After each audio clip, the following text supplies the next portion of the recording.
மலிவான நாட்டு சர்க்கரையில தான் மண் தூசி இருக்கும். இது குலாஸ் நாட்டு சர்க்கரை 100% சுத்தமானது. MCR Pure Cotton Club, formals and casual shirts. ரகங்கள் பலவிதம், ஒவ்வொன்றும் உலகத்தரம். தமிழக உற்பத்தியில் உங்கள் அனுஜ் டைல்ஸ். திருவண்ணாமலை பொறுத்தளவு பார்த்தீங்கன்னா நினைத்தாலே முக்தி தரும் தலமாக சொல்லப்படுகிறது. அவங்க பார்த்தீங்கன்னா மேலே ஏறி போகிறதுக்கு முன்னாடி ஒரு பாவ மன்னிப்பு, அதாவது பாவச்சித்தம், சுவாமி எங்களை நாங்கள் உங்களை மலையே நீங்களாக தான் இருக்கீங்க, நாங்கள் தீபம் ஏற்றுவதற்காக மேலே போகணும், எங்களுக்கு அனுமதி கொடுங்க சுவாமின்னு சொல்லி இன்றைக்கும் அந்த மலையை தொட்டு கும்பிட்டுட்டு தான் மேலே ஏறுறதா ஒரு ஐதீகம். இந்த திருவண்ணாமலை அப்படின்னு சொல்லும் போதே அண்ணாமலையாரை நினைச்சாலே நமக்கு முக்தி அப்படிங்கிறாங்க. விஷ்ணு பெரியவரா, நான் படைக்கிறேன் எல்லாரையும், அவர் காப்பாற்ற தான் செய்கிறார், அப்போ இவர் பெரியவரா அப்படின்னு சொல்லி கேட்கும்போது சிவபெருமானுடைய ஆதி தலம் உத்திரகோசமங்கை, அவரோட சொந்த ஊர்னு நம்பப்படுகிறது. அங்கு தவிர மற்ற எந்த தலங்கள்லையுமே நம்மளுடைய பாவங்களை தீர்க்கக்கூடிய தன்மைங்கிறது நெருப்புக்கு மட்டும்தான் இருக்கு. அதனாலதான் பாத்தீங்கன்னா யாகத்துல பாத்தீங்கன்னா எல்லா பொருட்களையும் உள்ள போடுவாங்க. நீங்க பாத்துருந்தீங்க. இந்த கோயில்ல பாக்குறது என்ன விசேஷம் அப்படின்னு பாத்தீங்கன்னா, இங்க சிவனே மலையா இருக்கிறார் அப்படின்னு சொல்லி ஒரு நம்பப்படுகிறது. இப்ப கூட பாத்தீங்கன்னா ரீசெண்டா ஆந்திரா பீப்புள் ஃபுல்லாவே பாத்தீங்கன்னா இந்த திருவண்ணாமலையாரை சுத்தி ஒரு நமஸ்காரம் பண்ணிட்டு இருக்காங்க. அது காரணம் என்ன அப்படின்னு பாத்தீங்கன்னா, வணக்கம். இன்று நம்முடன் ஜோதிடர் மீனாட்சி பரமகுரு அவர்கள் இணைந்துள்ளார்கள். வணக்கம். வணக்கம். திருக்கார்த்திகை நெருங்கி வருது. இப்போ திருக்கார்த்திகை அப்படின்னு சொன்ன உடனே நமக்கு திருவண்ணாமலை தான் ஞாபகம் வரும். அங்கே ஏற்றக்கூடிய மகா தீபம் அதுதான் முதல்ல நமக்கு ஞாபகம் வர்றது. முதல்ல திருக்கார்த்திகைக்குள்ளே போகிறதுக்கு முன்னாடி திருவண்ணாமலை க்ஷேத்திரம், திருவண்ணாமலை கோயிலுடைய அருமைகள், சிறப்புகள் என்ன? திருவண்ணாமலை அப்படின்னு சொல்லும்போது நினைக்க முக்தி தரும் அப்படின்னு சொல்லுவாங்க.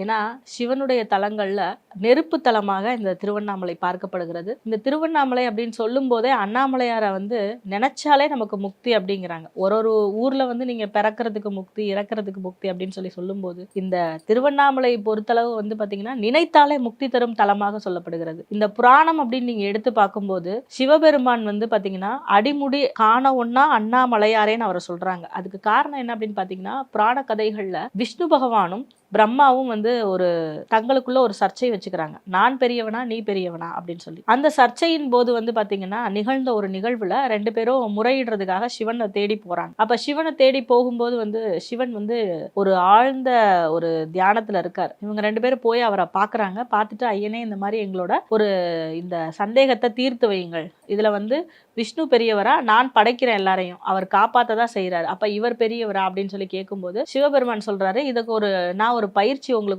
ஒரு வைக்கிறேங்க. இந்த பயிற்சியில யாரு வெற்றி பெறுகிறீர்களோ அவங்கள நான் செலக்ட் பண்றேன்ற மாதிரி சிவபெருமான் சொல்றார். அப்போ இந்த பயிற்சி எப்படி அப்படின்னு பாத்தீங்கன்னா, சிவபெருமான் தலைக்கும் அடிக்கும், அதாவது கைலாயத்திலிருந்து கீழே நாகலோகம் பாதாள லோகம் வரைக்கும் நான் பெரிய ஒரு உருவத்தை எடுத்து நிக்கிறேன், என்னுடைய அடியையும் என்னுடைய முடியையும் ஒரு சேர யார் பாக்குறாங்களோ அவர்கள்தான் பெரியவர் அப்படின்னு சொல்லிட்டு சிவபெருமான் சொல்லிடுறாரு. சொல்லும்போது இவங்க ரெண்டு பேரும் முயற்சி பண்ணி நாங்க பாக்குறோம் அப்படின்னு சொல்லிட்டு கிளம்புறாங்க. கிளம்பும்போது அதுலதான் பாத்தீங்கன்னா விஷ்ணு பகவான் வராக அவதாரத்தை எடுத்து கீழே பூலோகத்தை நோக்கி அப்படியே கீழே குனிஞ்சு போய் கண்டுபிடிக்கிறதுக்காக போறார். அதே நேரத்துல பிரம்மா என்ன பண்றாருன்னா மேலோகத்துல கைலாயத்துல போய் கண்டுபிடிக்கலாம்னு சொல்லி போறார். போகும்போது பாத்தீங்கன்னா பிரம்மா போக போயிட்டே இருக்கிறாரு, அவரால் பார்க்கவே முடியல.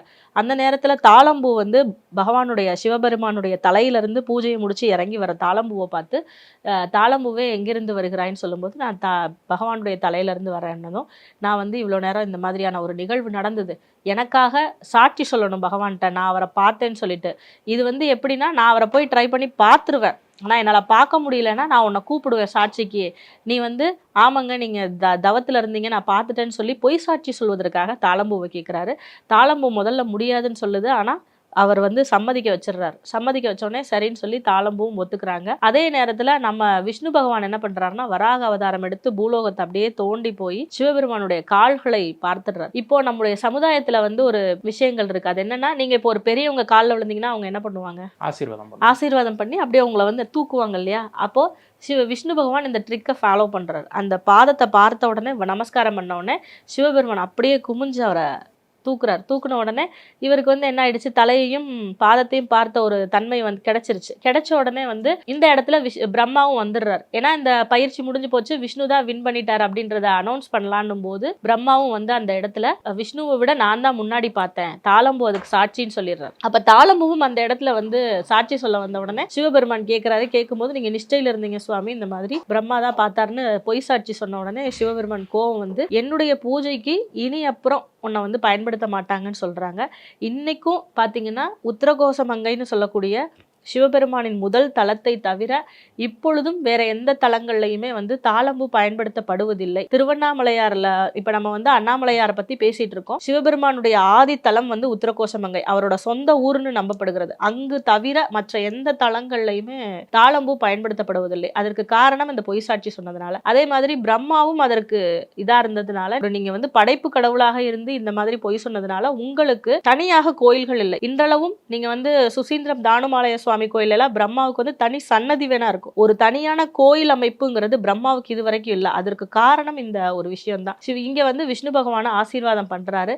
அந்த நாள், அதாவது அடியும் முடியும் காண ஒன்னா ஒரு அரூபமாக பகவான் நின்றது, ஒரு தீப்பிளம்பா நின்றார். அந்த நாள் வந்து கார்த்திகை தீபம் அன்னைக்கு தான். அதனாலதான் அதை இன்னைக்குமே வந்து நம்ம வந்து ஒரு கொண்டாட்டமாக கொண்டாடி கொண்டு இருக்கிறோம். மழையே வந்து சிவனாக காட்சி அளிக்கக்கூடிய தலமாக இருக்கிறது. அது வந்து வரக்கூடிய டிசம்பர் மாதம் 3ஆம் தேதி வந்து கார்த்திகை தீபமாக, அதாவது மகா தீபமாக அங்கு கொண்டாடப்படுகிறது. அடிமுடி அண்ணாமலையார் அப்படின்னு சொன்னீங்க. இப்ப அண்ணாமலையார் அப்படின்னு சொன்ன உடனே அக்னிஸ்தலம் அப்படின்னு சொல்றாங்க. திருவண்ணாமலை பஞ்சபூத ஸ்தலங்கள்ல அக்னியை வந்து நெருப்பை அடிப்படையாக கொண்ட ஸ்தலம் அப்படி. அப்ப இதுதான் அந்த தொடர்பா, அந்த அக்னிஸ்தலம்னு சொல்றதுக்கு இந்த வரலாற்று புராணம் தான் தொடர்பா? நிச்சயமாக, அதுல மாற்று கருத்தோ சந்தேகமோ கிடையாது. அந்த மலையே வந்து சிவமாக காட்சியளிக்கிறார். இன்னைக்குமே வந்து சித்த புருஷர்கள் அந்த இடத்துல வந்து பாத்தீங்கன்னா தொட்டு கும்பிட்டுட்டு தான் அந்த இடத்துக்கு போவாங்க. அதே மாதிரி இந்த கோயில்ல தீபம் ஏற்றுவதற்கு பர்வத ராஜ குலத்தினர்னு ஒரு அமைப்பினர் இருக்கிறாங்க. அவங்களுக்கு மட்டும்தான் இன்றளவும் மேலே மலை ஏறி தீபம் ஏற்றக்கூடிய ஒரு தன்மைங்கிறது இருக்கு. அவங்க வந்து பாத்தீங்கன்னா மேலே ஏறி போறதுக்கு முன்னாடி ஒரு பாவ மன்னிப்பு, அதாவது பாவச்சித்தம், சுவாமி எங்களை வந்து நாங்க உங்களை, மலையே நீங்களா தான் இருக்கீங்க, நாங்க வந்து தீபம் ஏற்றுவதற்காக மேலே போனோம், எங்களுக்கு அனுமதி கொடுங்க சுவாமின்னு சொல்லி இன்னைக்கும் அந்த மலையை தொட்டு கும்பிட்டுட்டு தான் மேலே ஏறுறதா ஒரு ஐதீகம். அதே போல அக்னிஸ்தலம் அப்படின்னு சொல்லும் போது சிவபெருமான் அங்க பஞ்சபூத தலங்கள்ல ஒரு நெருப்புக்கு வந்து அங்க முக்கியத்துவம் கொடுத்திருக்கிறது. காரணம் வந்து பாத்தீங்கன்னா ஒரு எங்கேயுமே வந்து வியாபித்து இருக்கிறது. எல்லா பொருட்களுடைய, அதாவது நம்மளுடைய பாவங்களை வந்து தீர்க்கக்கூடிய தன்மைங்கிறது நெருப்புக்கு மட்டும்தான் இருக்கு. அதனாலதான் பாத்தீங்கன்னா யாகத்துல வந்து பாத்தீங்கன்னா எல்லா பொருட்களையும் உள்ள போடுவாங்க, நீங்க பாத்திருந்தீங்கன்னா. அதே மாதிரி இந்த யாகத்து நெருப்புக்கு வந்து பாத்தீங்கன்னா அவ்வளவு ஒரு வலிமை இருக்கு. எல்லா பாவங்களையும் தீர்க்க வல்லதாக நெருப்பு இருக்கிறதுனால அந்த கோவிலும் நம்முடைய சாப, அதாவது இதுக்கு முன்னாடி நம்ம பண்ணிருக்கக்கூடிய தோஷங்கள், அதே மாதிரி பித்துர் சாபம்னு சொல்லக்கூடியது. ஏன்னா சிம்ம ராசி வந்து கடுமையாக பாதிக்கப்பட்டிருக்கிறத நம்ம பித்துர் சாபம்னு சொல்லுவோம். அப்ப அந்த சிம்ம ராசிக்குரிய இந்த தலமாகவே இந்த அண்ணாமலையார் கோவில் வந்து பார்க்கப்படுகிறது. அப்ப அந்த சிம்ம ராசியில் பாவகிரகங்கள் இருப்பவர்களும் சரி, அந்த ராசி தத்துவம் பாத்தீங்கன்னா நெருப்பு ராசி தான். அப்ப அந்த சிம்ம ராசிக்காரர்கள், அதுவும் இப்ப அட்டம சனி காலத்துல இருக்கிறதுனால அவங்க இந்த கோயிலுக்கு கிரிவலம் போறது மிக சிறப்பாக சொல்லப்படுகிறது. கிரிவலம் வந்து இப்ப சமீப காலமாக மக்கள் ரொம்ப அதீதமாக போகிறத நம்ம பார்க்குறோம். இப்போ கிரிவலத்துக்கான தாற்பயம் என்ன? கிரிவலம் அங்கே போகிறதுனால நமக்கு என்னென்ன பலன்கள் கிடைக்கும்? பொதுவாக கிரிவலம் அப்படிங்கிறது, கிரினா மலைன்னு அர்த்தம். அப்ப அந்த மலையை வந்து நீங்க வந்து வலம் வருகிறீர்கள். சாதாரணமாக எல்லா ஊர்கள்லையுமே கிரிவலம் வர்ற பழக்கம், அந்த ஊர்கள்ல ஏதாவது ஒரு மலை இருந்ததுன்னா, இப்ப எங்க ஊர், நாங்க வந்து திருப்பூர்ல இருக்கிறோம், அழகுமலைன்னு சொல்லி பக்கத்துல ஒரு கோயில் இருக்கு. அங்க வந்து அந்த முருகர் கோயில், அங்க வந்து கிரிவலம் வர்றாங்க. திருப்பரங்குன்றத்துல கிரிவலம் வர்றாங்க மதுரையில. இப்ப இதெல்லாம் வந்து பாத்தீங்கன்னா அந்த மலையை தொடர்ச்சியாக ஒரு சுற்றி இறைவனை நமஸ்காரம் பண்றதுதான் கிரிவலம். அப்போ இந்த கோயில்ல வந்து பாக்குறது என்ன விசேஷம் அப்படின்னு பாத்தீங்கன்னா, இங்க சிவனே மலையா இருக்கிறார் அப்படின்னு சொல்லி ஒரு நம்பப்படுகிறது. அப்படிப்பட்ட ஒரு கோவிலில் நீங்கள் வந்து அந்த மலையை வந்து இவ்வளவு ஒரு 16 கிலோமீட்டர் 15 கிலோமீட்டர் நடந்து வந்து சுத்தி வரும்போது நிச்சயமாக அந்த சிவனை வந்து நேரடியாக எப்படி நீங்க சென்று வணங்க முடியுமோ அந்த ஒரு தன்மைங்கிறது இந்த கோயிலில் கிரிவலம் வரும்போது உங்களுக்கு கிடைக்கிறது. இப்ப கூட பாத்தீங்கன்னா ரீசெண்டா ஆந்திரா பீப்புள் ஃபுல்லாவே வந்து பாத்தீங்கன்னா இந்த திருவண்ணாமலையாரை வந்து சுத்தி ஒரு நமஸ்காரம் பண்ணிட்டு இருக்காங்க. அது காரணம் என்ன அப்படின்னு பாத்தீங்கன்னா, அத்துணை பேரையும் ஈர்க்கும் ரகசியம் அங்க என்ன இருக்கிறது அப்படின்னு பாத்தீங்கன்னா, சரியான ஒரு சித்தர்கள் வசிக்கக்கூடிய ஒரு பூமி பூமியாக இருக்கிறது. நிறைய பேர் அரூபமாக அங்க இருக்காங்க அப்படிங்கிறது வந்து நமக்கு சொல்றாங்க. ஸோ அதனால சித்தர்கள் வசிக்கக்கூடிய பூமியாக இருப்பதனால நீங்க அங்க போகும்போது உங்களுக்கு தெரியாமையும் ஏதாவது ஒரு பாவ விஷயங்கள் உள்ள இருந்தாலும் சரி, இல்ல உங்களுக்கு வந்து பாத்தீங்கன்னா தொடர்ச்சியா நம்ம வந்து என்ன சொல்லுவோம் அஸ்ட்ராலஜிலன்னு பாத்தீங்கன்னா இந்த சனி சந்திரன் சொல்லக்கூடிய ஒரு இணைவு, இதுக்கு பேரு புணர்வு தோஷம்னு சொல்லுவோம். இதனால நிறைய பேருக்கு வந்து பாத்தீங்கன்னா இப்போ அவங்க காதல் பண்ணிட்டு இருந்தாங்கன்னா அது கட் ஆகும். அதே மாதிரி கல்யாணம் வரைக்கும் போயிட்டு சில பேருக்கு கல்யாணம் நின்று போயிடும், தோஷமா இருக்கும். கல்யாணம் வரைக்கும் ஃபிக்ஸ் ஆயிடும், ஒரு என்கேஜ்மெண்ட் எல்லாம் முடிஞ்சிடும், ஆனா ஏதோ ஒரு சின்ன விஷயத்தினால ஒரு கட் ஆயிடும். அந்த மாதிரி தோஷம் உள்ளவர்களும் சரி, தற்போது இங்க வந்து பாத்தீங்கன்னா ராசியில, அதாவது மீன ராசியில தான் இன்னைக்கு சனி பகவான் இருக்காரு.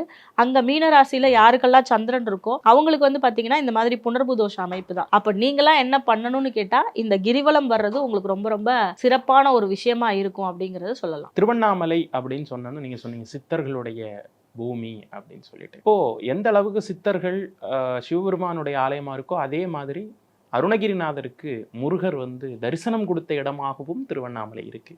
இப்போ அந்த சம்பவத்தை கொஞ்சம் விவரிச்சு சொல்ல முடியுமா? அதாவது அருணகிரிநாதர் அப்படின்னு சொல்லும்போது நம்ம எல்லாருக்குமே வந்து அவர் பாடிய திருப்புகழ் எவ்வளவு ஞாபகம் இருக்கிறதோ, அருணகிரிநாதருடைய அவருடைய வாழ்க்கை வரலாறை படிச்சு பார்த்தாதான் அது எப்படி இருக்கு அப்படின்றது தெரியும். அவர் வந்து முடிஞ்ச அளவுக்கு வந்து பாத்தீங்கன்னா தன்னுடைய வாழ்க்கையில நம்ம எப்படியெல்லாம் வாழக்கூடாது அப்படிங்கிறதுக்கு ஒரு மிகச்சிறந்த எடுத்துக்காட்டா இருந்தார். அவர் ஒரு மனிதன் எப்படியெல்லாம் இருக்கக்கூடாது, ஒரு கூட பிறந்த சகோதரியை கூட வந்து சங்கடப்படுத்தக்கூடிய ஒரு சூழ்நிலையில தான் அவர் வாழ்ந்தார். அந்த ஒரு நேரத்துல இதுக்கு மேல வாழவே கூடாது அப்படிங்கிற நேரத்துலதான் வந்து என்ன பண்ணாருன்னா அவர் வந்து அந்த கோவில் கோபுரத்துல இருந்து கீழே விழ போகும்போது முருகப்பெருமான் வந்து தடுத்தாட்கொண்டதா ஒரு ஐதீகம். அந்த நேரத்துலதான் அவர் வந்து இந்த மாதிரியான ஒரு பாடல்களை பாடினதாகவும் ஐதீகம். அது போக வந்து பாத்தீங்கன்னா ஒரு பைராகி ஒருத்தர் வந்து இருந்தார். பைராகிங்கன்னா காளி உபாசகர். அவர் வந்து பாத்தீங்கன்னா இவரோட ஒரு சேலஞ்ச் பண்றாரு. முடிஞ்சா உன்னோட முருகனை இங்க வர சொல்லு, நான் பாக்குறேன், என்னோட காளி தான் பெரியவங்க, உன் முருகன் வந்து இந்த இடத்துல பெரியவர் கிடையாதுன்னு சொல்லிட்டு அவர் பைராகி வந்து சேலஞ்ச் பண்றாரு. ரெண்டு பேருக்கு முடையான அந்த ஒரு சின்ன சொற்போர் மாதிரி அந்த காலத்துல ஒரு பாட்டு பாடி நான் வர வைக்கிறேன் சுவாமின்னு சொல்லுவாங்க இல்லையா, அது மாதிரி அருணகிரிநாத பெருமான் என்ன பண்ணார்னா மயில் விருத்தம் பாடி முருகரை வந்து அங்க வர வச்சதா ஒரு ஐதீகம். ஏன்னா முருகரை முதல்ல பாடுறதுக்காக முருகரை மட்டும் பாடுவார். பாடும்போது முருகரை என்ன பண்ணுவாங்கன்னா இவர் நம்ம பைராகி வந்து அம்பிகையோடைய பக்தர் இல்லையா, அதனால அம்பிகை வந்து முருகப்பெருமான் அப்படி கையில வச்சு அணைச்சு பிடிச்சிருவாங்க, விடமாட்டாங்க. ஏன்னா முருகர் வந்து கூப்பிட்ட குரலுக்கு ஓடி வரக்கூடிய தெய்வம்ங்கிறதுனால இவனை எங்க விட்டோம்னா நம்ம அருணகிரிநாதர் பாடும்போது இவன் இறங்கி ஓடி போயிடுவான்னு சொல்லிட்டு இந்த அம்மா வந்து நல்லா பிடிச்சி வச்சுக்குவாங்க. ஏன்னா முதல்ல முருகருக்காக தான் அவர் பாடுவார், முருகரை நோக்கி ஒரு முருகருக்கான விருத்தத்தை பாடுவாரு. ஆனா முருகர் இறங்கியே வர மாட்டார். அந்த பாடல் கூட வந்து பாத்தீங்கன்னா செங்கேல் எடுத்த சினவடிவேலும் திருமுகமும் நற்பங்கே நிறைத்த பன்னிரிதோளும் அப்படின்னு ஆரம்பிக்கும். இந்த பாடலை பாடியும் முருகர் வரவே இல்லை. அப்ப பைராகி சிரிக்க ஆரம்பிச்சிருவாரு. ஊர் மக்கள் எல்லாரும் இருக்காங்க, மன்னர் இருக்காரு, என்னடா இது முருகப்பெருமான் இப்படி நம்ம இவ்வளோ தீர்க்கமா பாடியுமே நமக்காக இறங்கி வந்த அந்த முருகப்பெருமான் இங்க வரவில்லையேன்னு சொல்லிட்டு அருணகிரிநாதருக்கு ரொம்ப வருத்தமா போயிடும். அப்ப அவர் ஒரு நிமிஷம் தியானம் பண்ணும்போது பார்த்தா நம்ம அம்பிகை வந்து முருகப்பெருமானை இடுப்புல வளைச்சு பிடிச்சிருக்கிற ஒரு காட்சி வந்து அவருக்கு தெரியும். அப்ப இதுதான் விஷயமான்னு சொல்லிட்டு அடுத்த அம்பிகையை நோக்கி மயில் விருத்தம் பாடுவார். அம்பிகையையும் போற்றி மயிலையும் வர சொல்லி பாடும்போது அம்பிகை அப்படியே வந்து கங்காளி சாமுண்டி வாராகி இந்திராணி பைரவி கமலாசன கண்ணின்னு சொல்லி பாடும்போது அந்த அம்மா அப்படியே கண்ணை மூடி அப்படியே அந்த முருகரை வந்து விட்டுருவாங்க.